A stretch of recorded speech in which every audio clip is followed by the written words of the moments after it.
কোনো রোগ ভালো না হলে কোরআনে বর্ণিত এই একটি দোয়া পাঠ করুন, ইনশাল্লাহ আল্লাহ তাআলা আপনাকে জটিল এবং কঠিন রোগ থেকে হেফাজত করবেন। আপনি যে রোগে আক্রান্ত হন না কেন, সেই রোগ থেকে আল্লাহ তাআলা মুক্তির ব্যবস্থা করে দিবেন। সম্মানিত প্রিয় ভাই ও বোনেরা, মানুষের জীবনে অসুস্থতা একটি বড় পরীক্ষা। মানুষ নানা ধরনের রোগে আক্রান্ত হয়, কেউ ছোট রোগে, আবার কেউ বড় রোগে। হাদিসের মধ্যে এসেছে, আল্লাহর হাবিব সাল্লাল্লাহু আলাইহি ওয়াসাল্লাম বলেছেন, আল্লাহ তাআলা এমন কোনো রোগ সৃষ্টি করেননি যার ঔষধ তিনি সৃষ্টি করেননি। অর্থাৎ আল্লাহ তাআলা যেমন রোগ সৃষ্টি করেছেন, ঠিক তেমনইভাবে তার ঔষধও তিনি সৃষ্টি করেছেন। আল্লাহ তাআলা এই কোরআন মাজিদকে মুমিন বান্দাবান্দীদের জন্য শিফা এবং রহমত হিসেবে নাজিল করেছেন। আল্লাহ তাআলা নিজেই পবিত্র কোরআন মাজিদের মধ্যে বলেন, ওয়া নুনাজ্জিলু মিনাল কুরআনি মা হুয়া শিফাউন ওয়া রাহমাতুল লিল মুমিনিন। আমি এই কোরআনের মধ্যে এমন বিষয় নাজিল করেছি যা মুমিনদের জন্য হলো শিফা এবং রহমত। যারা এই কোরআন দিয়ে জীবন পরিচালনা করবে, এই কোরআন তাদের জন্য রহমত এবং শিফা হবে। আর যারা এই কোরআন থেকে মুখ ফিরিয়ে নিবে, এই কোরআন তাদেরকে ক্ষতির মধ্যে ফেলে দিবে।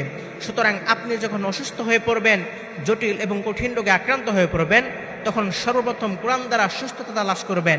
কেননা ইমাম বাইহাকী রাহমাতুল্লাহি আলাইহি বলেন, পবিত্র কোরআনের মধ্যে যেমন আত্মার যাবতীয় রোগের ঔষধ রয়েছে, ঠিক তেমনইভাবে দেহেরও যাবতীয় রোগের ঔষধ রয়েছে। একটা কথা মনে রাখবেন, রোগ যতই কঠিন হোক না কেন, আল্লাহর কাছে কোনো কিছুই কঠিন নয়। তিনি চাইলে মুহূর্তের মধ্যেই সব রোগ দূর করে দিতে পারেন।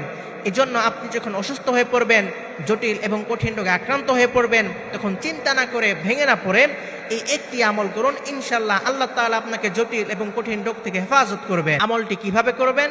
প্রথমে সুন্দর করে ওযু করবেন, এরপর 3 বার দুরূদ শরীফ পাঠ করবেন, এরপর কোরআনের এই একটি আয়াত 11 বার পাঠ করবেন। সেই আয়াতটি হলো, আন্নী মাসসানিয়াদ দুররু ওয়া আনতা আরহামুর রাহিমিন, আন্নী মাসসানিয়াদ দুররু ওয়া আনতা আরহামুর রাহিমিন। এই আয়াতটি 11 বার পাঠ করবেন। এরপর আবার 3 বার দুরূদ শরীফ পাঠ করে একটা পানির গ্লাস নিয়ে সেই পানিতে ফু দিয়ে সেই পানি পান করবেন। এরপর 2 হাত তুলে আল্লাহ তাআলার কাছে দোয়া করবেন, ইনশাআল্লাহ আল্লাহ তাআলা আপনার দোয়া কবুল করে নেবেন। আল্লাহ তাআলা আপনাকে জটিল এবং কঠিন রোগ থেকে হেফাজত করবেন। আপনি যেই রোগে আক্রান্ত থাকেন না কেন, আল্লাহ তাআলা সেই রোগ থেকে মুক্তির ব্যবস্থা করে দিবেন।